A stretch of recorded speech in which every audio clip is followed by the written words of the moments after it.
Animal lovers are everywhere.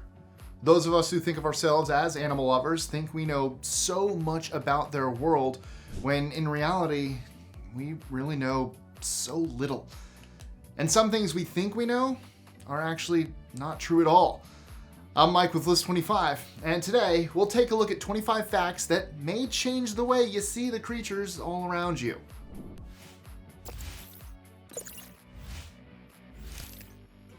#25. Windows kill millions of birds every year. The number of birds killed by hitting windows each year can range anywhere from 100 to 200 million. This happens for a variety of reasons. Sometimes a bird will either see plants placed just beyond the glass or the reflection of natural vegetation outside. They naturally see this as an opportunity to find food and head directly for what they believe to be real, only to smack into the window with such force that it kills them. Springtime is the most likely time for this phenomenon to occur, as it's the season when male birds are looking to mate and creating and defending their newly established territories. These birds see their own reflections and attempt to drive away what they perceive to be an intruder.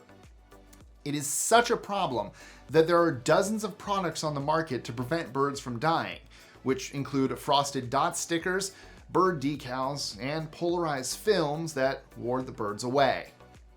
#24. Mickey has a serious tummy ache. You see evidence of a mouse, or worse, a big rat in and around your house. You want to get it out of there because it's getting into your pantry and helping itself to certain dry goods, or maybe getting into your garbage. Setting traps often doesn't work, so you switch to rat poison. Why are rats and other rodents so good at escaping other methods, but rat poison almost always works? Well, the answer is because rodents, including rats, mice, hamsters, guinea pigs, etc., do not have the ability to vomit. Rodents have a strict one-way digestive system, which doesn't allow for vomiting. Although their defense mechanisms include their keen sense of smell and taste, many rat poisons are able to disguise any detectable traces of the poison. Rodents who ingest any type of dangerous substance become nauseated, the effects of which mirror intoxication. Since rats can't vomit, well, they have no choice but to let the contents of their stomach pass through their digestive system naturally, bringing about death. It kind of makes you wonder what happens to Mickey when he has a bad snack at one of his parks. #23. Killer whales? Who didn't get the feels when Willie was finally free from captivity? Everyone wanted to see that killer whale sent back to his pod. I wonder if people who saw that movie would have felt differently if they knew what Willie really was. See, killer whales are not really whales at all. They're actually a member of the Dolphinidae family, otherwise known as, dolphins.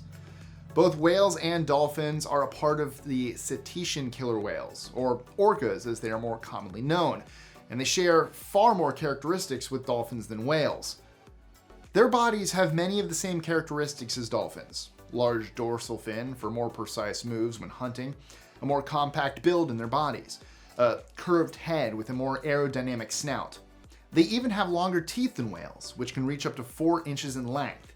And finally, the largest orcas are a little over 30 feet, while whales can reach up to 100.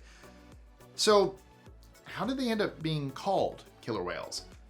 The common theory is that sailors of old witnessed one hunting everything from seabirds, seals, and sea lions all the way up to squid, sharks, and whales. They started calling them whale killers. And over time, that morphed into killer whales. #22. The king of the jungle? The male lion. The king of the jungle, the most feared of all the animal kingdom. The huge mane surrounding fierce eyes and powerful fang-line crushing jaws. You've heard stories of these majestic beasts since childhood. They strike fear into all other species, including us humans.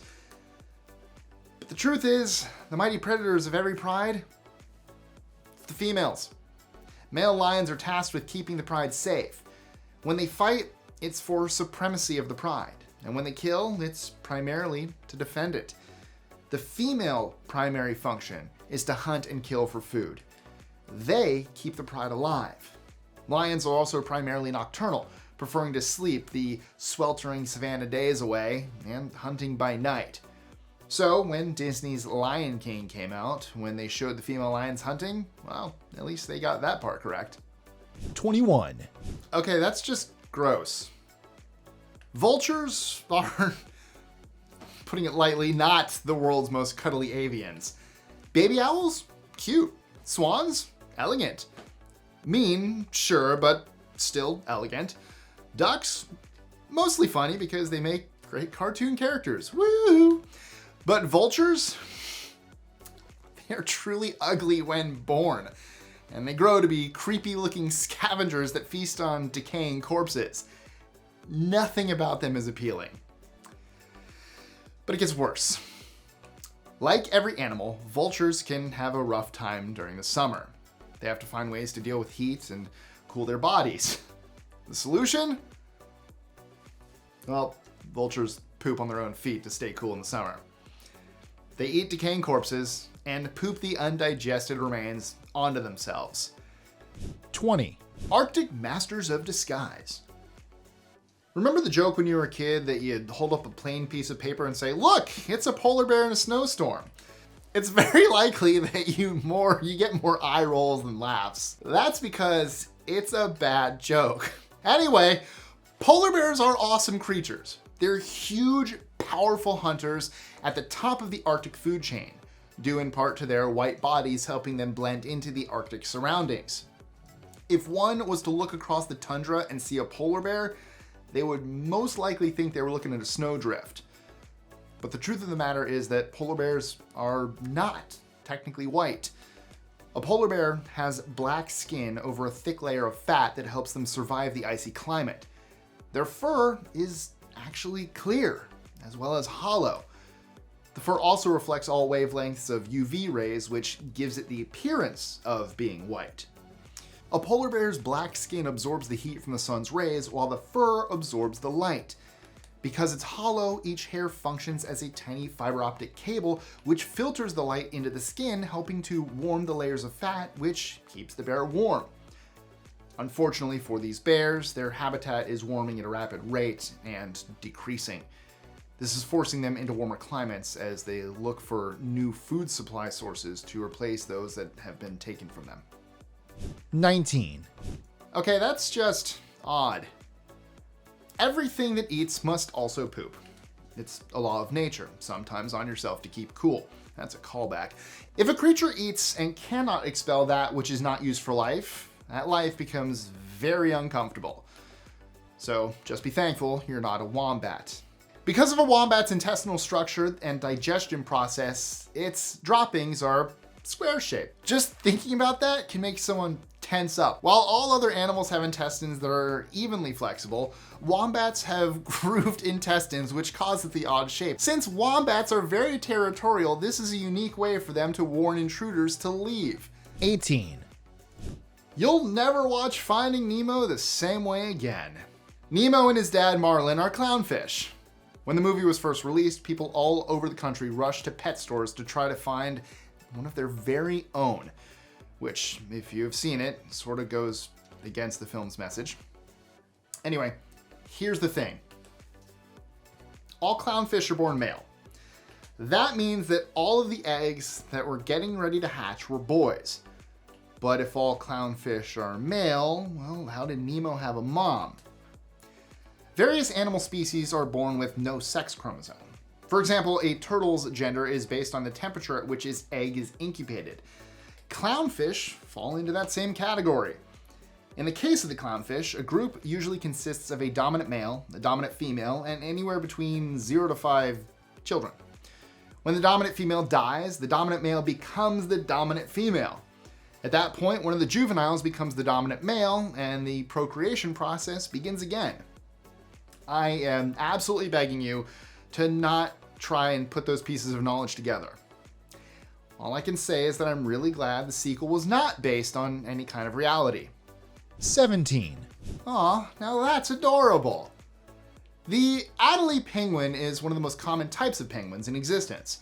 They're also among the smallest breeds of penguin. These penguins are very social and live in colonies together. but are likely to become territorial during mating season. They live anywhere from 10 to 20 years, and they mate for life. But how does the mating process happen? Well, that's the sweet part. When one penguin wants to propose to another penguin, it presents its desired mate with a pebble. It's a penguin engagement present, and it's adorable. I can almost hear your collective awws from here. 16. Loneliness sucks. There comes a time in every child's life when they want a pet. Some parents will go for a dog or cat or, maybe a hamster. Some parents trick their children into getting pets that cannot be cuddled or played with, like a fish or a bird. Then there are some people who go with a classic. One of the most popular pets has always been a guinea pig. They can be cute, playful, and snuggly. They make great pets. If you live in Sweden, it's not as easy to get a guinea pig. In fact, it's impossible to get a guinea pig there. But it's easy to get two. Because in Sweden, they understand that these cute little animals are very social creatures. If you isolate them from others of their kind, they suffer. So Swedish law states that you can only have more than one and never just one. 15. Phineas and Ferb were in more danger than we realized. Remember Perry the Platypus, the amazing pet of Phineas and Ferb that was a spy in his side hustle? He was fun, heroic, and always one step ahead of Dr. Doofenshmirtz. What we didn't know was that he was actually seriously dangerous. As if it weren't weird enough that platypi are mammals that lay eggs, they also have another characteristic that makes them even more odd. Platypus are also venomous. They have venom glands that become swollen during mating season. The glands are connected to the claws in their hind legs. These claws are hollow and can be used to inject venom into a predator. While the venom is not lethal to humans, it is extremely painful, and the pain lasts a long time. The worst part is that platypus venom is completely impervious to any kind of painkillers. 14. Dolphins get high. Dolphins are very intelligent animals. This is a widely known fact. But just how smart they are is something scientists and oceanographers have been studying for decades. In 2013, documentary filmmaker John Down was filming dolphins for a series that appeared on BBC One. While watching footage from one of his many hidden underwater cameras, the crew saw groups of dolphins playing with a pufferfish. They would swim up to the pufferfish and take small, gentle nibble from it, and then pass it off to another dolphin who would repeat the process. After a few minutes, the dolphins just floated around in a euphoric state. Some would float up close to the water's surface and stare at their own reflection for long periods of time. The dolphins were stoned. Plain and simple. Pufferfish contain a toxin called tetrodotoxin, which can kill humans in mere minutes. But dolphins have experimented to the point that they now know just how much toxin they can ingest to get supremely baked, but not die. It seems as if dolphins are the party animals of the sea. 13. Cats shouldn't have milk. Why is it in nearly every movie or TV show that shows a cat, someone gives the feline a saucer of milk? Even in both of the Batman movies in which Catwoman has appeared, there is a shot of her giving cats a little bowl of milk. She's supposed to be a cat expert, right? So how does she not know that most cats are lactose intolerant? Lactose is the sugar that's produced in milk, and cats, just like many mammals, cannot digest it. This causes the milk to sit in the stomach and ferment, causing cramps, bloating, and gas. If you're giving your cats milk, chances are that your home reeks of cat farts. Another problem experienced by the lactose intolerance is that sugars that go undigested pull water into the part of the intestine where it is trapped. The excess water in the intestines is what causes diarrhea, so all that milk being given to all those cats is causing quite a mess. Also, there is zero nutritional value for cats in milk whatsoever, so why even take the chance? 12. The beauty of a mother's love. Otters are not monogamous. And this tidbit will not make many of you like male otters very much at all. The norm among otters is that the male finds a partner, mates with her, and then moves on to find a different female to mate with, leaving the female to raise the offspring by herself. Unlike with humans, this is the natural course of the otter's mating ritual. Female otters are not only okay with this, they prefer it. And a female otter is an amazing, caring, protective, and loving mother. An otter family unit is made up of a mother and up to 4 pups, and she never goes anywhere without them. Mother otters carry their young on their backs until they are old enough to walk on their own. The only time the mother will leave her babies is when she hunts, but she does not leave them unprotected. Sea otters find safe places for them and then wrap their pups up in seaweed so they won't be detected by predators or float away. After the hunt, she goes directly back to her young. The pups will stay with the mother for approximately 8 months, then the process begins again. But the most adorable part about this is that otters sleep in the water and hold hands to keep from drifting apart. It's common to see them holding hands with their mates or forming a circle with the mother and her kids. 11, Squirrels adopt orphans. There's a good chance that if you drive a car, you've run over a squirrel. If you have any kind of empathy, you may have thought, oh no, what if they have babies? They'll starve. But take heart. While rare, squirrels have been known to adopt orphan pups. While more normal and highly sociable mammals, squirrels are actually antisocial and less likely to be in larger groups. This means that a female squirrel will not take just any baby squirrel that loses its parents. They do tend to take nieces and nephews. The reason? Well, it's all about genetics. By raising a niece or nephew, the female keeps the original mother's genes within the familial group, thereby strengthening its family line. 10, Giraffes are also gross. Remember how cute the penguin mating ritual was? The cute little penguin brings its true love a pebble. It gets laid at the intended's feet, and then it becomes a little I love you gift. Well, giraffes do it differently. Much differently. When a giraffe finds the partner it wants to mate with, it licks up their chosen partner's urine to see if they're ready to mate. Isn't that nasty? I can almost hear your collective ews from here. 9, Spider webs are super strong and tasty too. If you haven't figured it out from one of the Spider-Man movies or reboots or cameos in other Marvel movies, spider webs are strong. Pound for pound, a spider's web can be up to 5 times stronger than steel. The amazing thing about this is that once it's expelled from the spider in a liquid state, the proteins in this fluid self-assemble into interlocking components, which gives the webbing structure of the silk its strength and sturdiness. And just as it is with Spider-Man, the arachnid needs time to produce more of its natural web fluid. One of the things that contribute to this process is that the spider will consume its own web so it can be broken down and reprocessed inside the body. How would that work, you ask? Well, it comes out one end of the digestive system and ends up going right back in the other end. Take a second and let that sink in. And now you can be grossed out. 8, Female ferrets, or gills, go into heat in the early spring and summer months. When this starts, gills begin to produce high levels of estrogen. If the estrogen level is not reduced, she will eventually go into aplastic anemia and die a slow, excruciatingly painful death. One of the only ways to save her, aside from having her spayed, which is recommended if you want to keep one as a pet, is to let her mate. A female ferret actually has to mate or die.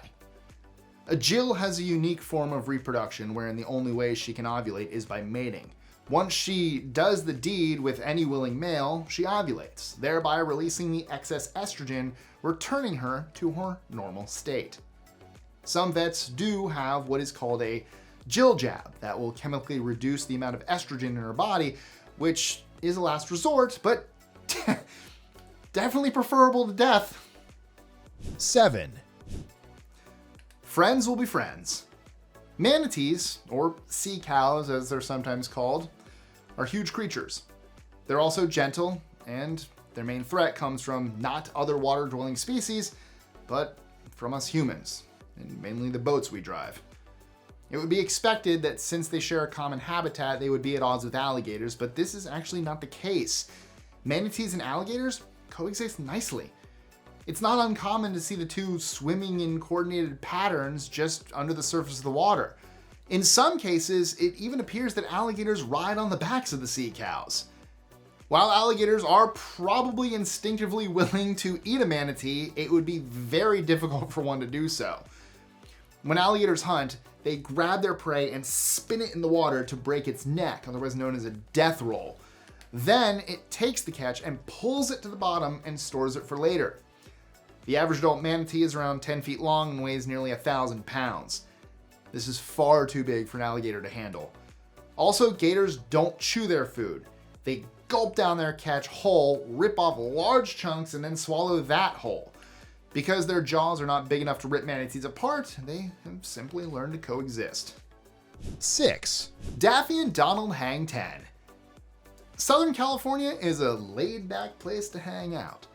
Beachgoers and surfers flock to the area to take advantage of the weather, the lifestyle, and some serious waves. But lately, they're not the only ones descending upon this stretch of the Pacific coast. California beaches are also becoming home to mallard ducks. Recently, some mallard ducks have been seen catching cresting waves and duck diving. Yes, that is a real surfing term. Then body surfing to shore. This leaves the duck in the backwash, where it's able to bury its bill in the loose sand and find food, namely sand crabs. Many ducks, however, just stay near the shore, allowing swashes to lift them up, carry them back to shore, where they remain in the backwash, finding the crabs and swallowing them whole. Scientists aren't positive how this started, as mallard ducks generally dabble in the freshwater, finding food on or near the surface. The working theory is that they learn to feed on the shore by watching other shoreline birds scavenge the area where people are and food is plentiful. 5. Long, cold amphibian winter. In the warm months of the year, amphibians seem to be everywhere. You hear the toads and frogs croaking during the nighttime hours. They then crawl under their holes and reappear the next night. But what happens when winter comes? They can't travel to warmer climates like birds, so what happens to them? Like bears, they hibernate. Amphibians are cold-blooded, which means their body temperature falls in line with their environment. It also means that they can handle much colder temperatures than you might expect. During the winter months, frogs and toads that live in or around the water will often go to the bottom of a lake or pond and remain there until things warm up. For land dwellers, they burrow into holes or crevices and remain there, frozen solid until spring starts. Remember, it takes time for them to thaw out. So if you run across an icy frog unable to move, just leave it there. It's taking its time to thaw. 4. Flamingos are gray. Flamingos. A garish pink bird that just screams, "Welcome to Florida!" The image of these birds is iconic, plastered on every form of kitschy cheap souvenir you can find in our Sunshine State. But Florida is actually the con artist of all the states. We call it the Sunshine State even though it rains just about every day. In the spring, the summer, and the fall. Its land is mostly swampy, overgrown shrubbery and not palm trees and beaches, and it's certainly not a warmer climate. It's hot and humid all the time. There are a few cold days between January and February, but that's about it. Also, the happiest place on earth is actually an incredibly overpriced, stressful, frustrating slog of a vacation destination thing. That's why the flamingo is the perfect bird to be associated with the state. It's fake. You'd expect a cute pink baby to emerge when it hatches, but you'd be wrong. They're actually pretty tough to look at, and they're gray. Why do they appear to be pink, you may ask? No, it's because of their diets. And it's not even totally because of their diets, but because of the diet of their main source of food, brine shrimp. See, brine shrimp eat microscopic algae, which contains carotenoids, which is what gives many species of fruit, vegetable, and plants their color. The flamingos chow down on these brine shrimp, which naturally have a pinkish hue. Combine the shrimp with the algae and boom, you get a pink bird. 3. Nightmares are real. Cockroach style. People hate cockroaches. To say that they're unattractive is an understatement. They're filthy and they freak people out when they show themselves. But it gets darker. Oh, so much darker. You see, sometimes cockroaches are tough to kill. They're fast, they can jump or fly, which if you didn't know that and you go to hit it, that's fun to find out. And even stepping on them might not be enough to take them out. Even worse is learning that a cockroach can live up to 2 weeks after it's been decapitated. What fresh hell is this, you may be saying right now? How can this abomination be? Cockroaches have holes throughout their body that are used for breathing, so they don't need a head for that. They also have what's called an open circulatory system, which means their blood flows freely inside its body. There are no pesky blood vessels or arteries to get in the way. The only reason a decapitated roach will finally die is because, well, with no mouth, it can't take in any water. It actually dies from dehydration and not from the actual decapitation. And that's horrifying. 2. Japanese monkeys are tricky little thieves. If you're ever in certain areas of Japan, you better keep a close watch on your belongings. We know by now that gorillas, monkeys, and chimps are highly intelligent Homo sapiens and have picked up human tendencies. They can communicate with us using sign language. They've been known to use tools in the wild, and they often display many of the same behaviors as their human cousins. And some of those human behaviors are not as legal as we would like. In Japan, macaque monkeys have learned to steal wallets and purses from Japanese citizens and tourists alike. Once stolen, these monkeys go through the stolen personal effects, find coins and other tokens, and use them to buy snacks from vending machines.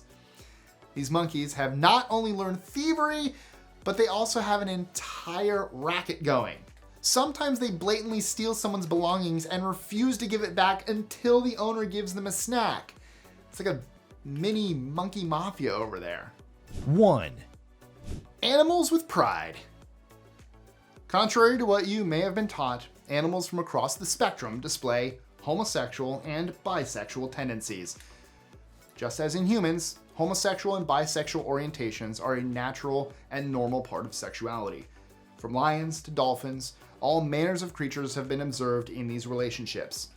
Japanese macaques are commonly bisexual, exploring same-sex partners regularly. According to PETA, over 90% of sexual activity among giraffes is homosexual. Homosexuality is more common in male lions than female, but lesbian relationships have been observed as well. African and Asian elephants have same-sex relationships that go beyond sex by showing their mates affection through activities such as grooming and wrapping their trunks together, like this.